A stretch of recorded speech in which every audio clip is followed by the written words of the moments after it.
As the mice subsector in Rwanda continues to contribute about $64 million to the Rwanda Development Board annually, priority has been focused on setting up modern entertainment and leisure facilities to help diversify the country's offerings and attract additional revenues for the sector. Joining us now to understand the business of music and leisure in Rwanda is Arnold Ishimwe, also known or popularly known within the country as DJ Toxic.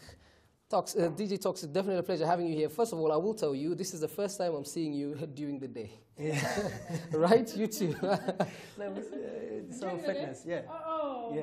Right. In a different setting, maybe. Yeah, she doesn't want to say the gym, but yeah, that's about it. So Maggie, you do the gym like 8 hours a day. Yeah. Right, so let's talk about this. So you're a millionaire in your own right, and you'll help us understand, at least by the time the conversation is done, we'll understand why. The progress that the entertainment scene has experienced between just the last 5 years has been phenomenal. Yeah. But we don't understand where exactly the shift came. Policy level, consumer level, summer money is coming. Where did that change come? Well, the change is definitely in the population through everything that we've been through as a country. And right now, a lot of people are understanding that we have to move forward in everything, especially with fun and entertainment. But there's still a lack of supply meeting demand in every sector, especially with my sector, which is entertainment. Music-wise, we need to create, you know. It doesn't mean we need new artists on the market. Yeah, right. So that's why I've been working with a lot of people ask me, like, why didn't you work with high level kind of artists? I was like, no, I want to bring up new talents. New talent, right? Yes.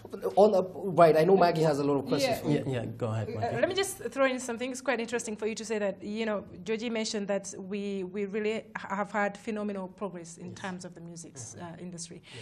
But I always tend to think that what happens to the producers yourself in terms of actually finances? Yeah. Have we gone to a level where a producer or a DJ earns some really good amount of money? Just give us an understanding in terms of earnings. Yeah, definitely. If I talk for myself, 5 years ago when I started, I couldn't just hop in a studio and go work with someone as big as Pastor P. He's one of the most successful producers in Rwanda right now. He's in the States, and right now I can actually afford to spend a whole week, because we did a week in the studio writing this song, producing this song. So yeah, it's quite something that we can be proud of. Right. In regards, I'm sure Maggie also, maybe just a two-part approach to your question. Yeah, I think I have your mind right there with you. Can a DJ survive with only the cash that they generate DJing without a side job?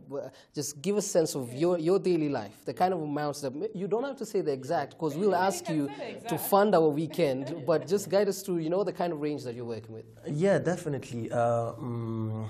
Well, that's why I always tell, like, young DJs who always come to me and be like, oh, she's still young, but we see you everywhere, you know, you're making. But it's all about, you know, something that you love. If you love something and you work hard through it, it's definitely going to pay at the end of the day. I started this 5 years ago when my mom told me I should go to School of Architecture. And I didn't really want to do that. You know, I wanted to pursue my music, and here I am, you know, I lived through it. See what he's saying? He avoided the question about the money, right? Plan the evening. But I want to touch on something that is so important here. We've seen a lot of DJs across the world, you know, crossing borders. You know, of the Tomorrowland in Spain, where DJs come from all over the world. Yes.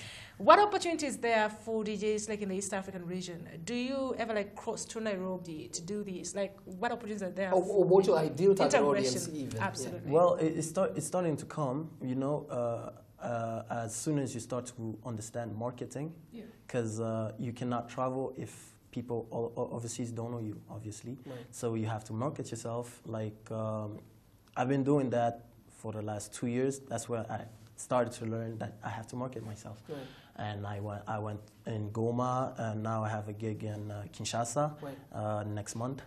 So it's all about marketing, and it's something that we need to understand, that we cannot just, take the whole salary and go home and then wait for the next salary. We have to invest in music and promotion, everything, so we can.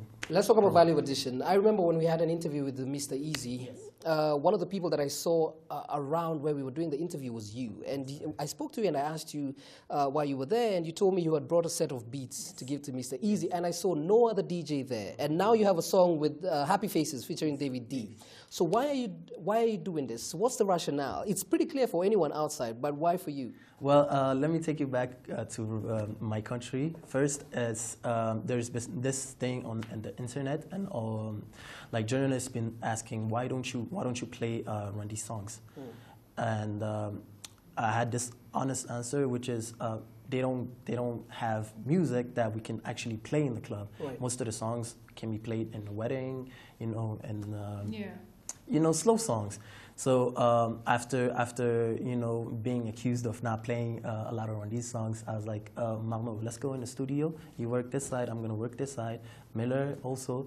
So we're trying to come up with something new. All right. Another thing before Maggie chimes in, you're also very influential in how different demographics, where they indulge in the nightlife.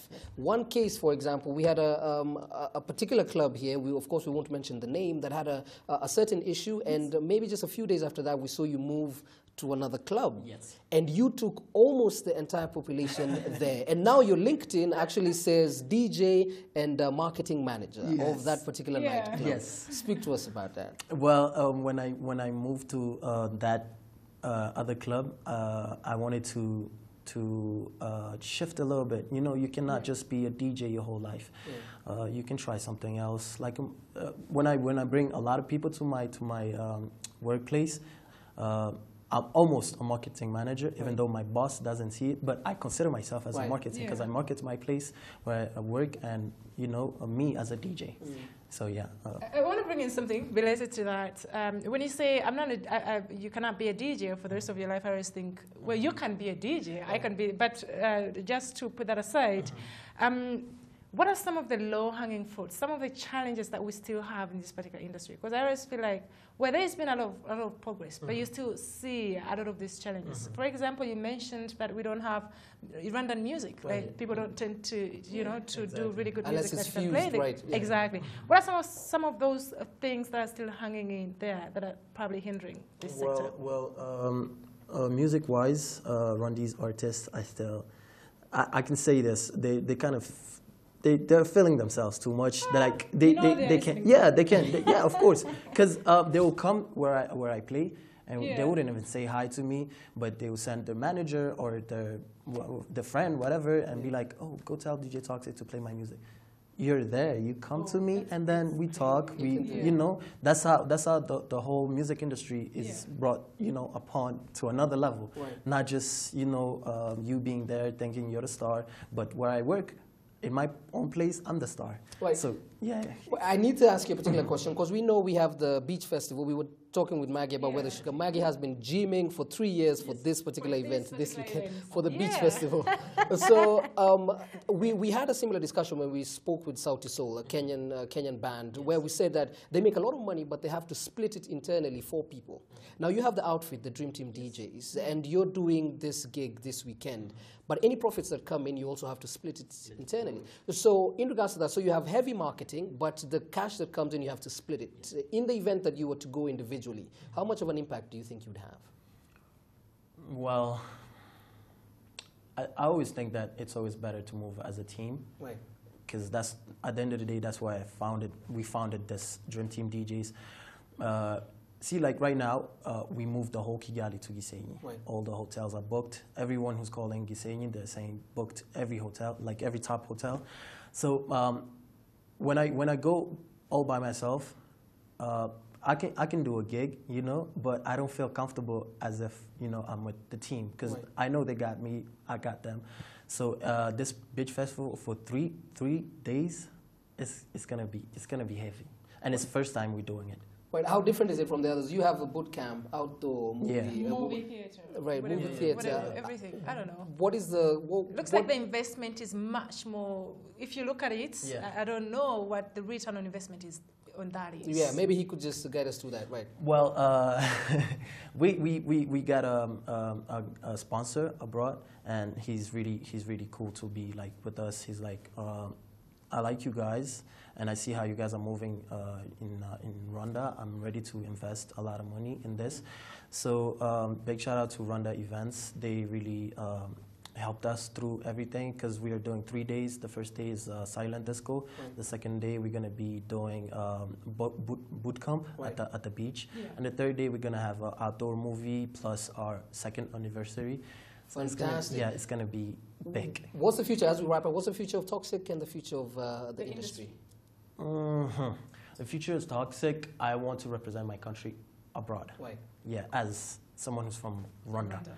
Yeah, and for the music industry, I want to work with everyone that I've been dreaming of working with. Like 5 years ago, if you asked me if I would be here, Right. I would have said probably, Right. but I wouldn't, yeah. So this is quite a new thing for me. So Right, and we're rallying behind you. Thank you very much. Thank you very and much. this is a free pass to the event. Wow. Yes, It yes, should yes. be, right?